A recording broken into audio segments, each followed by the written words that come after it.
This video is sponsored by Brooklinen. Hey guys, welcome back to my channel. I'm Alexandra and this is AG versus AD, the series where I take inspiration from a celebrity's home featured on Architectural Digest and implement that into a small space on a budget, of course with an AG twist. Today, I am tackling a teeny tiny studio apartment for a teacher inspired by Ashley Tisdale's living room.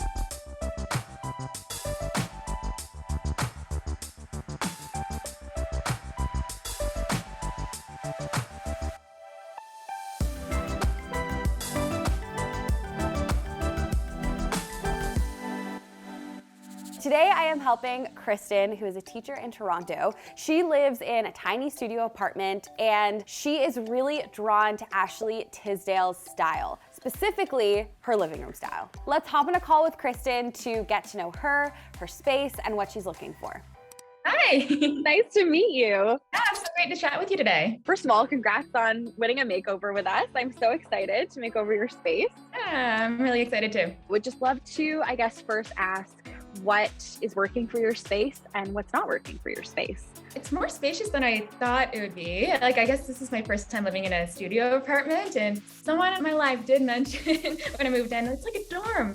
And I was like, thanks. So I've been trying to make the space as not dorm-like as possible. Yeah. But some great things about it, like there is a good amount of light that comes into the apartment, which I really like. And then added some like mirror sliding closet doors, which is really great for that.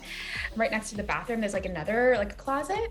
The amount of storage that I have in the place has been surprisingly good as well. I think it's so funny about that comment about living in a dorm because I actually think, you know, in some countries, studio apartments are the norm, and I'm excited to make your space not feel like anything like a dorm because it shouldn't and it won't.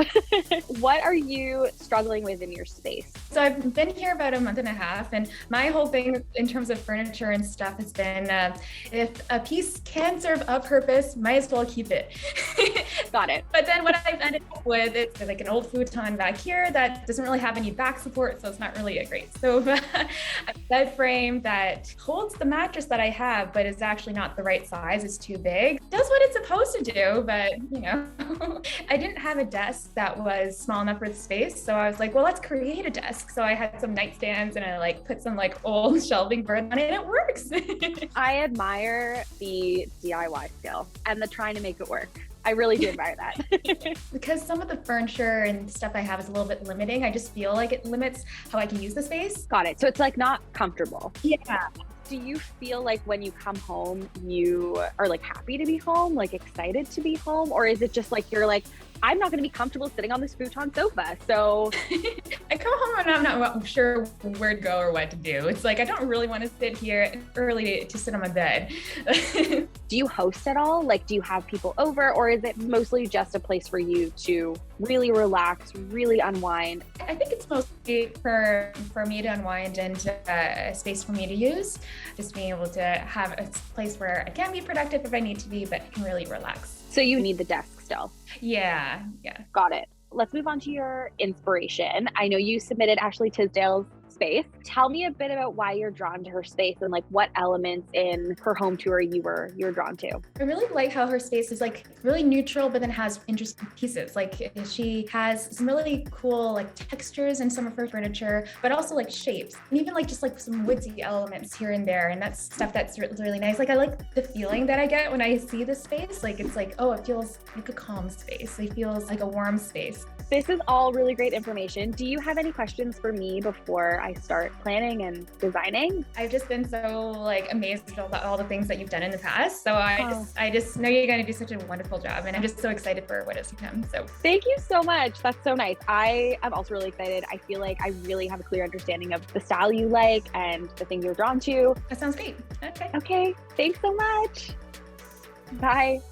I truly believe that our homes reflect how we feel inside our bodies, mentally, physically. So when your space doesn't feel cozy and warm and safe, I really do feel like that has an impact on our mood. Kristen is a really hardworking teacher, and she needs a place to unwind and relax. And even if you live in a small space, this can absolutely be a reality. We also talked a lot about Ashley's space, how it feels calm and neutral, but still very stylish. And this style is kind of going around right now on Pinterest and Instagram, these very light and bright and neutral and almost minimal spaces. And I think Ashley's space has elements of that, but what she does so well is she adds so many different materials to make it feel eclectic and warm. Also, we stan a queen who designs her whole home. Yay, Ashley. Let's collab sometime. Did you like my wink? The one thing that really stands out to me about this living room is the materials that Ashley has used. Lots of natural elements. She has these beautiful branches on the coffee table, these wooden chairs. She has lots of hard materials that kind of juxtapose all the texture in this space. So the marble that somehow feels very warm in this space, I think because of all the other textural elements. She's got this really beautiful rug. It looks very cozy and it has a little bit of pattern to it. So again, adding to that layered feel. She actually has the lamp that we used in James's living room, I think. So James, you have the same lamp as Ashley Tisdale in your home. You are so dedicated. Just like me. There's also a lot of interesting shapes going on in this living room. And again, those curved lines are juxtaposed against the hard lines. And all of this like eclectic mix of materials and shapes is really creating this layered, cozy feel that's also neutral. Basically what I'm saying is great job, Ashley. So this is my mood board for the space. You'll notice that I'm bringing in lots of natural elements through wood accents, and we're going for like a few different tones of wood in this space, which again is going to bring that layered feel. I'm also bringing in lots of texture through rugs. So I'm bringing in a runner and this large rug in the living room. These are neutral feeling, but just like Ashley's rug, they have like these little details like the tassel and the different tones of color that make them feel eclectic. I also want to put Kristen's plants on display. She has a lot of plants that right now are just sitting on the floor. So I want to hang them over the sofa tied to a hanging branch. I want to create some sort of divide between the bedroom and the living space for Kristen. I'm thinking some sort of blind, like a shade that rolls down. Kristen is a teacher. She doesn't work from home, but she did request some kind of desk space that she could be creative at, paint, do crafts. And so I really want to bring a desk in, but because we're not working with a ton of space, this desk needs to be compact. Recently, actually, a viewer DM'd me this inspo of this desk that is actually art. So it's art on the wall and it folds out to be a workspace. So cool. Right away, I was like, I need Graham to DIY something similar. I think this is gonna be such a great solution for this small space. I know the bed also has to be really special and comfortable. Right now, I feel like Kristen's bed is kind of shoved off to the corner, and I want to make her bedroom feel like not only a separate space from her living room, but one that is comfortable and one that she's like excited to relax in and unwind in at the end of a busy day. One of the easiest changes you can make to, make your space feel more comfortable and warm is by getting new bedding. And I'm so excited to be bringing in new Brooklinen bedding for Kristen. I have used Brooklinen sheets in my own home and in many makeovers. Good quality bedding is so important in a space, but I know how expensive luxury bedding can be. They can actually cost up to $500, but Brooklinen cuts that cost roughly in half. They also make the shopping experience so simple and seamless. You can shop on their website in the comfort of your own home. Brooklinen has 20 plus colors and patterns to choose from and to mix and match.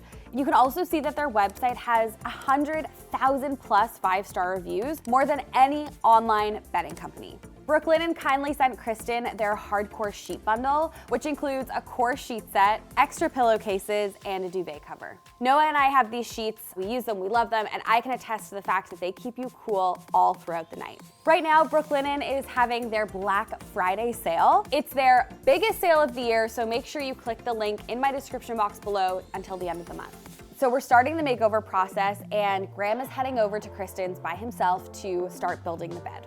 This bed frame is from Urban Billy, a really great Etsy shop. They sent us all the pieces, Graham put it together, and this is so cool because it's a platform bed, so you'd think it would be large and take up a lot of space, but it actually works so well, and I don't know, there's something very like grown up about this bed.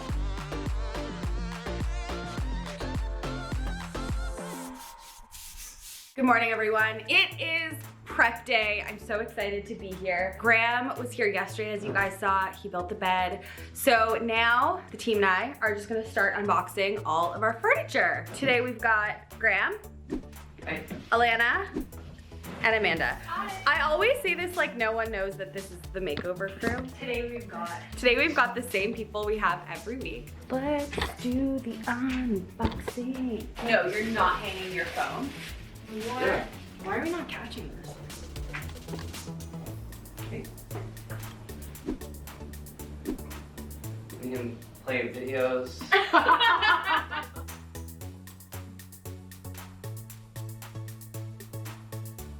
Love these for the entryway. Cute, cute. So we've opened up all our decor, and now it's time to make this desk that Graham DIY'd look like a piece of art. I'm going to reveal this desk tomorrow. I want to give it its moment. I want to show you how Graham DIY'd it. You'll get a sneak peek of it today as we're adding art to the front, but you'll see it in all its glory tomorrow, so keep watching. We are taking it back to grade school and using Mod Podge for this project. I had seen online that you can Mod Podge a piece of paper to wood or whatever kind of surface you want to Mod Podge it to, and it'll make it look like an oil painting. It'll give it texture. The first thing we're doing is putting a layer of Mod Podge on the desk. From what I remember, don't you need to like giver? Like I thought you need way more than that. I ended up going in and putting even more Mod Podge on the desk to give the print something to grip to. One of my first memories of Okay. working for Alexandra was Mod Podging a plant pot. One of them turned out very bad, and I brought it to her, and she was like trying so hard to hide her disappointment. Now we're figuring out the placement of the art, making sure that it fits perfectly into that arch frame that Graham built before setting it down in place. I was sticking. Like putting my hand under, there's no moisture. Wherever it's not sticking, I would do a little bit more, and then load up the top.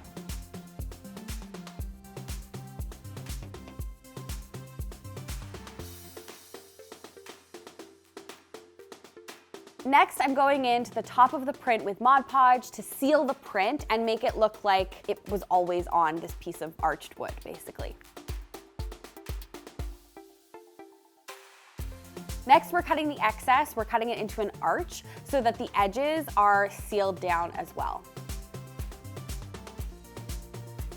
As you'll notice, there's a lot of bubbles. It's not sitting flush. It's not really looking how I envisioned it was going to look.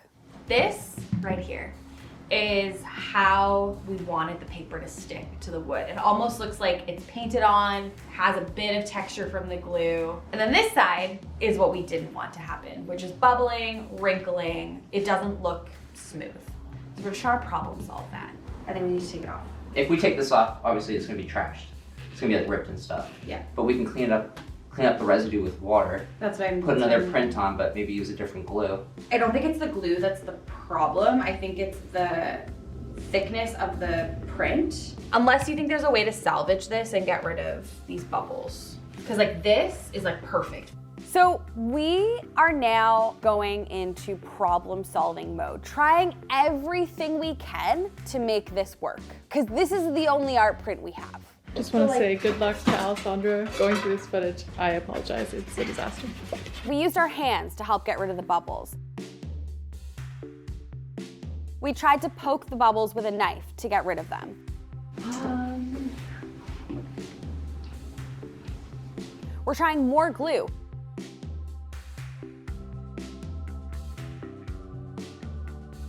We're using a syringe that Graham had in his car, which we don't really know why, to inject the Mod Podge under the paper. We're using a sponge. We're trying to use a tube of caulking to make it kind of like a rolling pin and roll the bubbles out. Like, do we hate it? Do we just lean into it?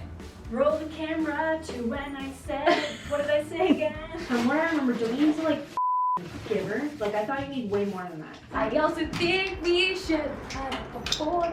If we say it more times, your friend he's gonna yell at me. But I'm gonna say it again.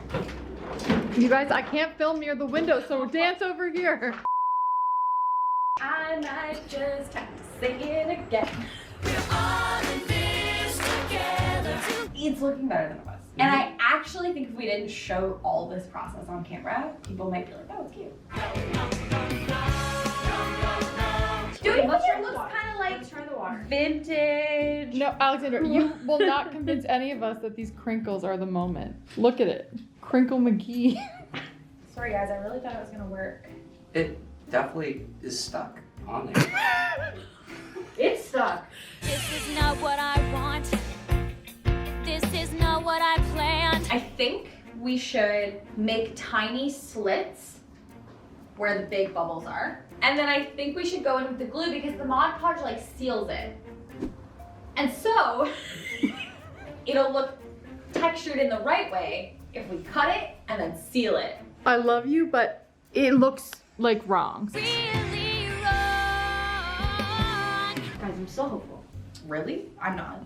Which is really saying something, but I'm not hopeful. We then decided we couldn't fix this with the paper still on the wood. So now we're using a heat gun to try and lift the paper up slowly and carefully from the wood. So we're trying to fix it or take it off? We're gonna fix it by taking it off. The idea is that we're gonna start again. We're gonna take this from the top, you know? We're gonna just try it again, give it a second go. Graham is now scraping the glue off the desk. The great thing about Mod Podge is that it's water soluble, so it is easy to clean off. And we're just going in with little scrapers and trying to get all that residue off so we can start fresh. So if we were to hang this like this, hang where?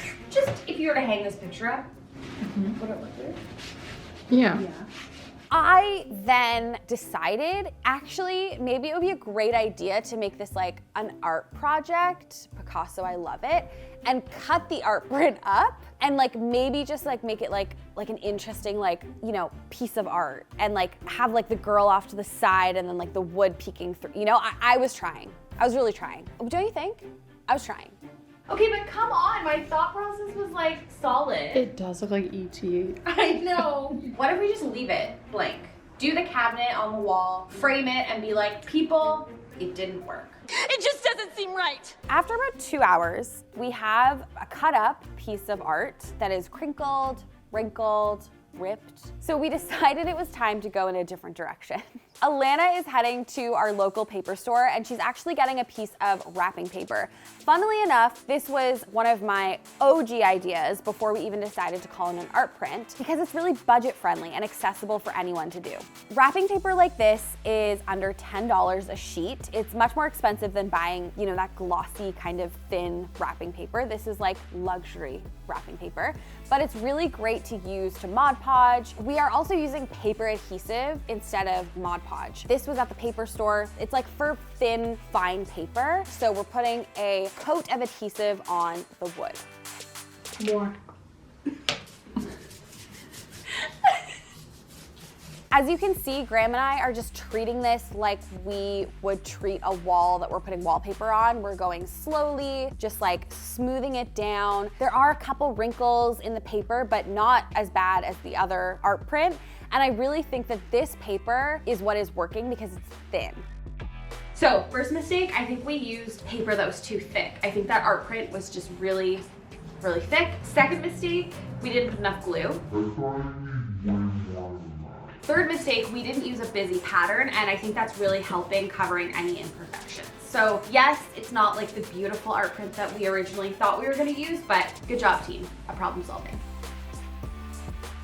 We are cutting the excess off with an X-Acto knife and then just letting it dry. After about half an hour, I'm going in with some Mod Podge, and this is what I'm using to seal the top. We are using matte, as I mentioned, so you're not gonna be able to see that it's sealed, but it definitely feels like a smooth sealed finish.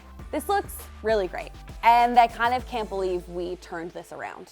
The last thing I'm doing today is mounting the curtain rods to the ceiling. Kristen has these awesome blackout shades. I think her apartment put these in for her. We're keeping those so she has them functionally, and then just adding curtains tomorrow to bring in some more texture. We are done for the day. We got so much done. I will see you guys tomorrow for reveal day. Hey guys, it's reveal day.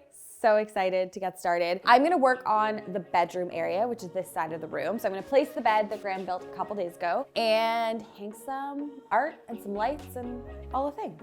Bob's your uncle. Bob's your uncle. I do have Uncle Bob. Do you really? Does Bob watch the videos? No. Oh. Okay, now I'm gonna push it this way.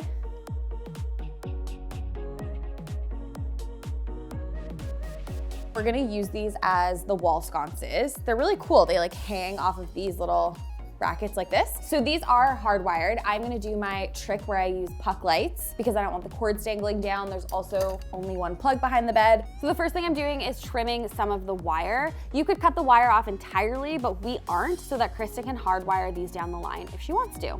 To make this actually work as a light, we got one of these plug adapters from the hardware store, and this screws in to this and gives us a flat base to be able to glue it to the puck light. So I'm gonna super glue it to the puck light, and that allows for the puck light to be opened and the batteries to be changed. And then we're gonna use the remote to turn it on. So there's a dimmer, there's a timer, you can turn it on, off. Such an easy DIY to get what looks like hardwired lights in a renter-friendly way.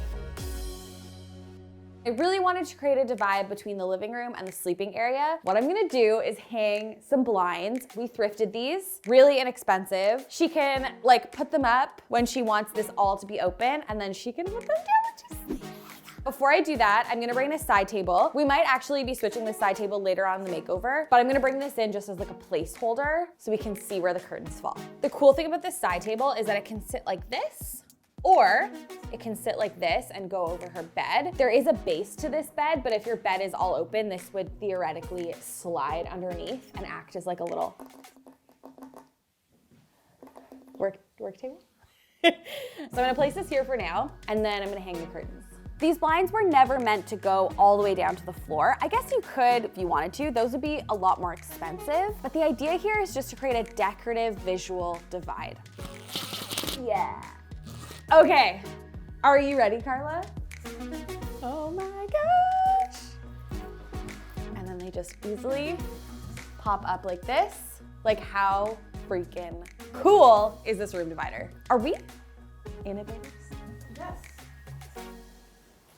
Okay, now we are moving on to the living room area. I love this rug. I love how it has a couple different tones in it. It's not just a jute rug, it's like a cute decorative jute rug. And again, bringing it back to Ashley's space, bringing in as many neutral tones as possible and layering those is what makes the space feel so full and cozy. Guys, the rug is upside down. We need to flip it. So what was that, sorry? I don't know. Is he like muttering? Yes, that's better. It looks just as good. We're bringing in the sofa from Article. This is a sofa we've never used from them before. It fits so well in here. I love how we're expanding our collection of Article sofas that work in studio apartments. The next thing I'm gonna do is add a floor lamp. This is from the Hudson's Bay. It has the marble detail, the gold detail. You guys know I love a good swoopy light in a small space because it's gonna fill the whole living room and a bit of the bedroom with warm light. And Kristen only has 2 overhead lights in this entire apartment, so she needs some more light. Of course, I had to bring in a marble coffee table just like Ashley Tisdale has. Again, I love how we're pairing those hard materials with the more softer materials. That's what's really making this space feel eclectic and styled. Kristen had lots of plants and she had them kind of grouped on the floor. I had this idea, actually my hairdresser Erin did this. She basically hung her plants from an old piece of driftwood. And there you have it, an easy peasy DIY plant hanger. So I got this piece of driftwood on Etsy. I will link it down below. I hung some twine on either side. Graham's gonna help me hook it into the ceiling, and then we're gonna place the plants on it. I'm using 3 macrame hangers for her plants. Just a note here, we drilled holes in the bottom of all these pots so that the water could drain when she waters them. She will have to take these pots out of the macrame hangers to water the plants, but she does this anyway. She has a little draining station. It's really cute in her kitchen. I knew it was already part of her process, so I think this solution will really work well for her. We also added fiberglass tape to the bottom of the pots so that water can drain through the tape, but soil won't like fall out of the pot onto her sofa. Graham and I can both sit comfortably on this sofa. Our heads clear the plants. It feels like we're in a jungle, so I'm confident that this will be great for Kristen. Next, we're hanging curtains. Oh my God, I say this in every single video, but like what a difference curtains make. It's like when you put a bow on top of a present, you know, it just makes it feel special and is that like finishing touch that really pulls a space together. And now it is time for the thing I have been most excited about for this whole entire makeover. I am hanging up that desk and revealing it to you and showing you how it works. But first, let's roll the Graham cam and see how he did it. So the idea for this desk is that it's gonna be an arched cabinet when it's on the wall that also doubles as a piece of art. So to create the arch, Graham is kerf bending the plywood. Kerf bending is the process of making calculated parallel cuts in plywood, often by using a circular saw or table saw, that allows the plywood to bend. A kerf is the space that is created by a saw blade. Graham used a kerf bending calculator. We will link one down below, and he used this to figure out how many cuts he needed based on a couple pieces of info, such as the thickness of the plywood, which is the depth of the cut, to the thickness of the saw blade he's using, which is the kerf width, and the radius of the curve we wanted, which was 10 inches for the desktop. To create the interior of the arch, Graham is cutting out some semicircles from plywood, and he's securing them with screws and wood glue. He used this form to wrap the kerf-bended plywood around, applied glue, and then clamped the wood to the form until the wood glue dried. To build the cabinet, Graham is gluing 2 layers of 1/2-inch plywood together, securing with some screws and clamps.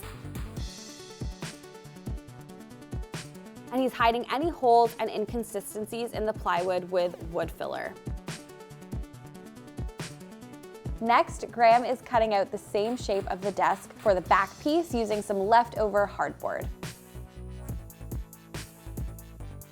So to create the tabletop, Graham used a 7-foot board of spalted maple. He cut it in half, planed the edges, and is planing both boards down flat.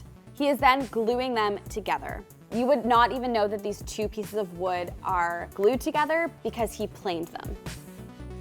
He used black epoxy resin to fill any holes and is sanding everything down using a 220 grit sandpaper and applying a linseed oil for a finish.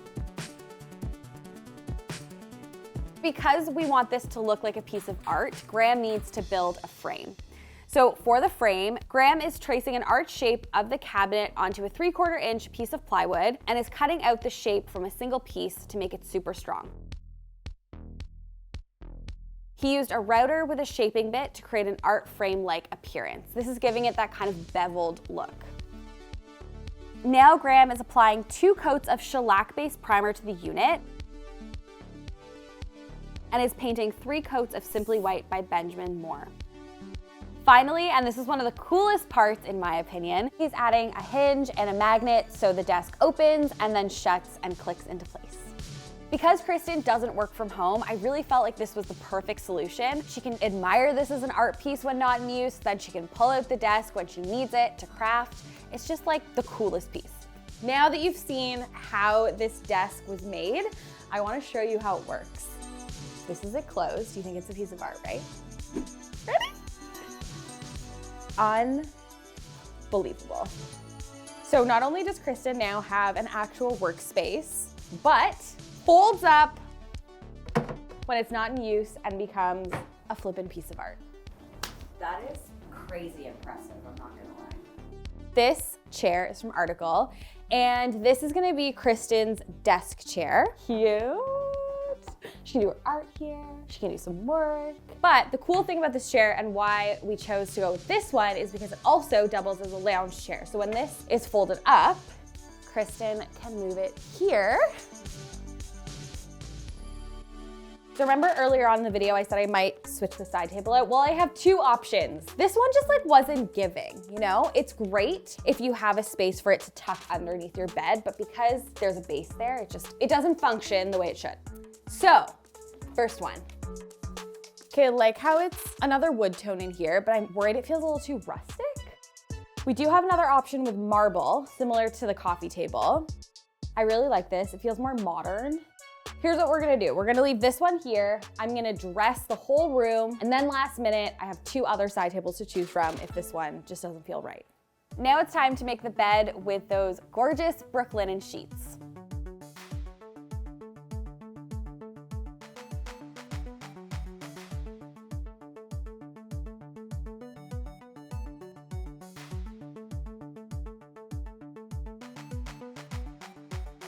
You're gonna fluff and then tuck.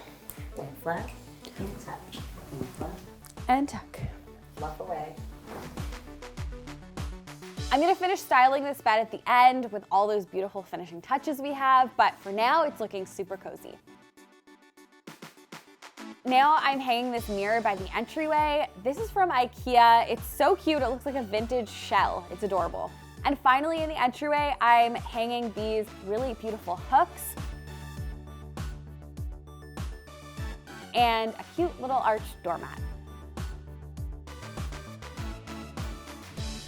And now it is time for the finishing touches. I'm adding a throw blanket from the Citizenry to this chair, adding a runner at the end of the bed, placing some coffee table books and lighting a candle, adding in some magnolia in a vase. Ashley Tisdale also had magnolia on her coffee table, adding a coffee table book and a plant to her bedside table, these beautiful cushions from the Citizenry. I stuck with the marble side table in the bedroom, but I'm still using this little wood side table we also sourced today, and this is going into the living room as an extra stool or a side table for that lounge chair.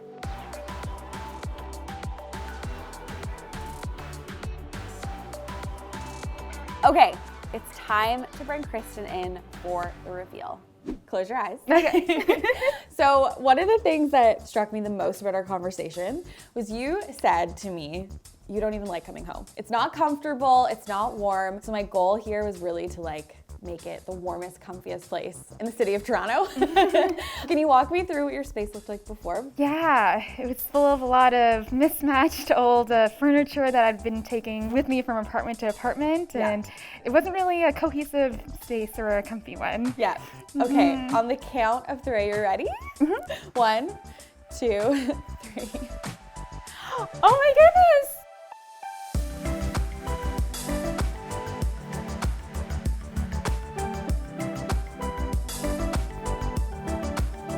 This is incredible.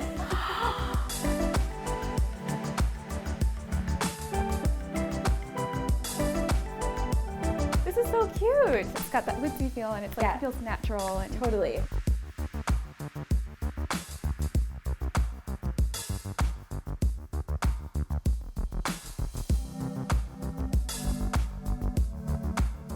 there's just so much to take in. Yeah, take it in. Oh, wow. This is beautiful.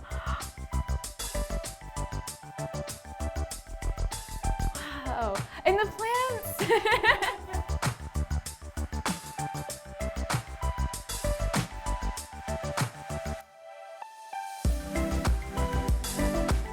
I'm just so excited I get to live here. It definitely feels like home, right? So I'm so glad you think so. Yay.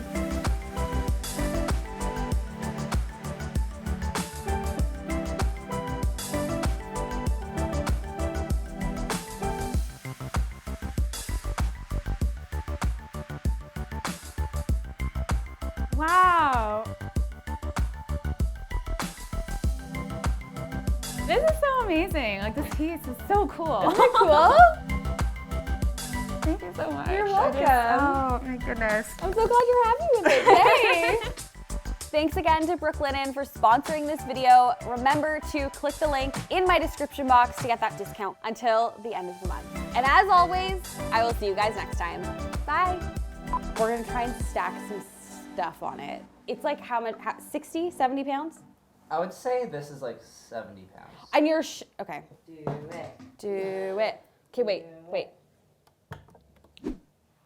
Okay, I think we've proven the point, but sure. Oh God. Like, put it all on. It's like not even budging. This is wild. Incredible, amazing. Wow.